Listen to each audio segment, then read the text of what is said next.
I am a change agent. I am a loving father. I am a passionate mentor. I am Rockford. We associate everything in housing with the people that live there. This concept of not in my backyard, it's pretty relevant in our community today. Even when I look at folks who are helping others, they want to help from a distance. And we think of the crime and we think of where our city has been rated over the years, and we associate that with people who are poor. Or we associate that with those people who live on that side of town. And I think that we're naive to what's really happening in our community. We're naive if we believe that housing is equal within our community. And we're naive if we believe that in our city, everybody has the same opportunities. And I think that housing is just a subject, but the real issue is the perception and the bias of people. And the problem is that our perceptions allow us to actually believe somebody who doesn't have a job doesn't want to work, or somebody who is poor wants to remain poor. And when we think about people who are in poverty, we just automatically assume that those are our criminals, and it's absolutely untrue. I think that there's a perception in the community that people want to be in public housing forever because they don't have to work, they don't have to do anything, but they actually show up on the first day, and I can tell you how many times we hear, I'm not going to be here that long. And so the motivation is the desire for change, the desire to find success. People want to improve their lives. Very few people want to stay and live in poverty. When people approach us about the neighborhoods and say, well, you're working with a lot of unemployed people, I point out that over 75% are employed. They may be underemployed, they may be employed at minimum wage, but they're employed, they're working. The question is, how many hours a week are they getting and what are they getting paid?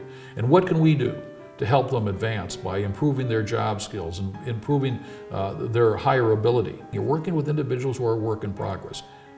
Let's help them make that progress. One of the things that I notice is that it's not kids who actually have this issue. Kids play together, they work together, they go to school together. We don't give our kids enough time. We don't listen to them, and we really need to spend time listening to their words and what they want, because honestly, as an adult, as a father, as a leader, it's my job to help set the path for those kids' future.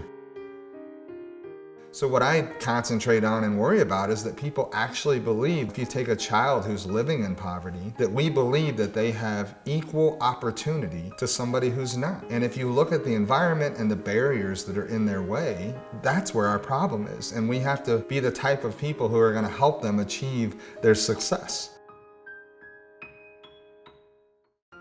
Strategic partnerships are extremely important. So we have a lot of efforts in Rockford and in the region, but we forget that we can't do it alone. 10% of the people do 90% of the work, and it's relevant in our community. And if we want to get where we want to go, 10% cannot do all the work, because then you're waiting for us to fail, and we will. But if 90% of the people do the work, think of how much more we can actually accomplish, and that's relevant in everything that we do. And I think that strategic partnerships, they've got to be a priority in our community. Without people working together, we really can't accomplish the amount of work that we're talking about. We have 38 partners we have identified we work with on a daily basis. Having amazing partners is really, really essential in the work that we do. We're trying to help a client at the end of the day. And if the relationship between us and the partner can facilitate a successful outcome for the client, it's incredible. We don't walk into a neighborhood and say, we're United Way, we know what's good for you. We walk in and say, we're United Way, and we're here to help, and we're here to stay. It was this process that got us involved in the walking school bus. A lot of people don't know the school district does not pick kids up if they live within 1.5 miles. And in some neighborhoods, people don't feel safe. And so simply put, kids don't go to school.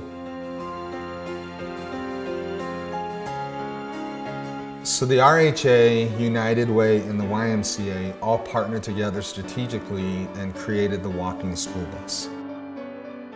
And the Walking School Bus, which is led by the YMCA, has staff members that go door to door on a bus route and pick up kids, knock on the door, get their jackets on, get them ready, and they walk them 1.5 miles to school.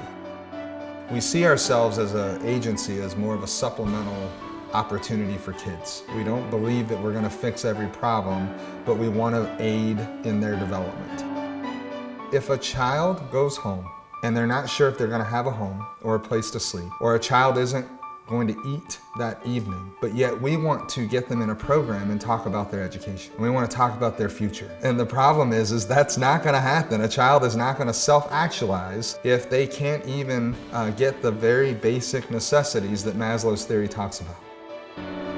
We talk about all these great things that we want to do in Rockford, but I rarely hear us come up with a solution that's going to eliminate some of the very problems that we have. And if we want to make systemic change in this city, it's imperative that people come together and work to accomplish one goal.